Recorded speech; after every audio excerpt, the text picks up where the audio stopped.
Hey, welcome to your new job. So, I will be recording these tapes to help you get through the night. I know this seems like the usual boring security guard job, but it is not. Well, first, the basics. As you probably already seen, you have a tablet with all the cameras from the warehouse and the vents.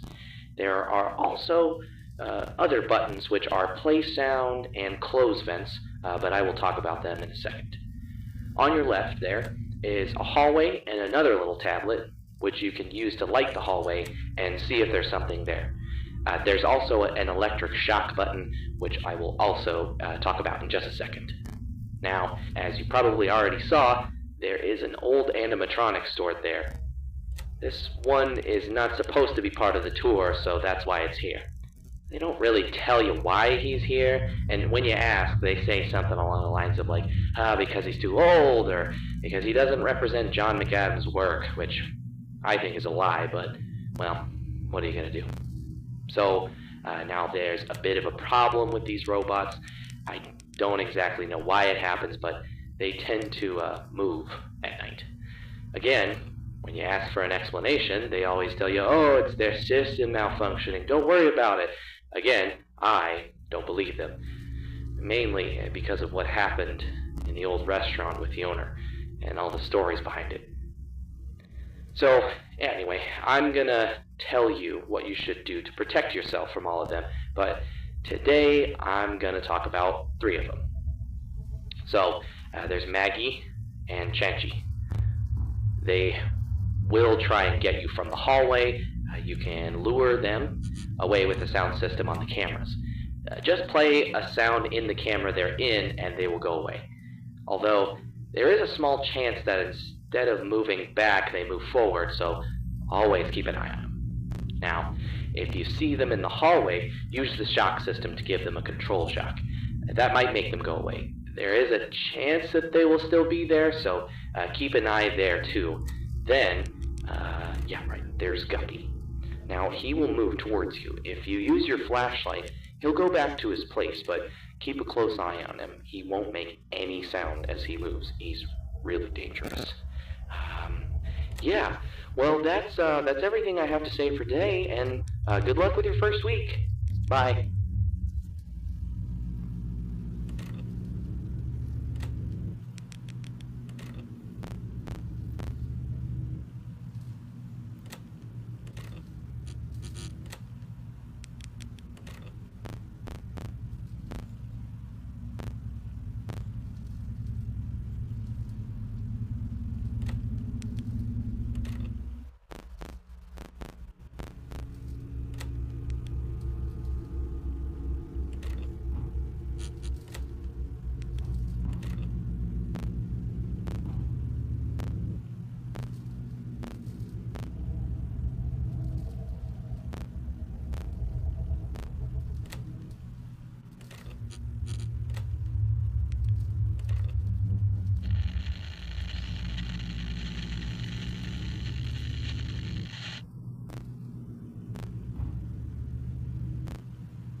Tape number 1.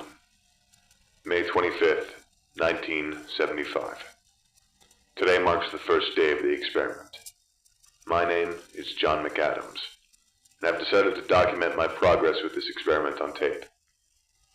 I'm doing this project on my own, without the help of any third-party company or the government, as they would consider the practices that I intend to use on this experiment horrific, inhumane, or immoral. I don't believe that's the case. I believe that in science, there's no such thing as an immoral action. That's why I decided to start this company and, by extension, open this restaurant, utilizing robot animatronics, so I can both fund and successfully conceal the experiment until it's completely finished.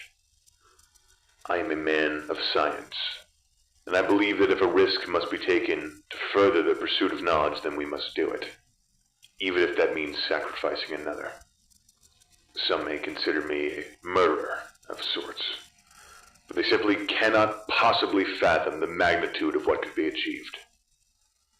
So to be clear, I do not take some sick joy from conducting these acts, these experiments. I'm not a bad person. I will do anything to make this experiment work, and when it eventually does, those lives will count for more than they could have possibly achieved in life. My goal is the transfer of a human life into an artificial body, preserving memories, feelings, senses, to expand existence beyond the insignificant span of a human life. However, for a human life, a soul, if you will, to be transferred, the original body must be destroyed. One would consider animal testing to prove my theory, however. The human mind is infinitely more complex than that of the common rabbit, pig, or other test subject. A human test subject is absolutely required. However, without outside funding or public approval, the dream of immortality is merely that. A dream, lest I can provide a human test subject. I can't just use some lowlife, some man with nothing to lose, no. The adult brain is too developed. Any attempt to transfer would result in immediate brain death. No, the only plausible solution is to transfer a human child, no more than 3 or 4 years old. And that way, when transferred to his new body, he will adapt to it almost instantly. The brain, still developing motor skills and memories, should link seamlessly with the new hardware, and believe the automaton is his own body. I can't just use some urchin off the streets, though. No. And adopting an infant orphan is implausible as well. Can't have a paper trail leading back to me if the authorities find out. Not like they'd understand. Though with great reluctance, I've decided the first subject for this experiment will be my son, who will be born in about a week from now. I'm going to transfer him to his new body when he turns 3 years old, the age when the human brain starts recording memories.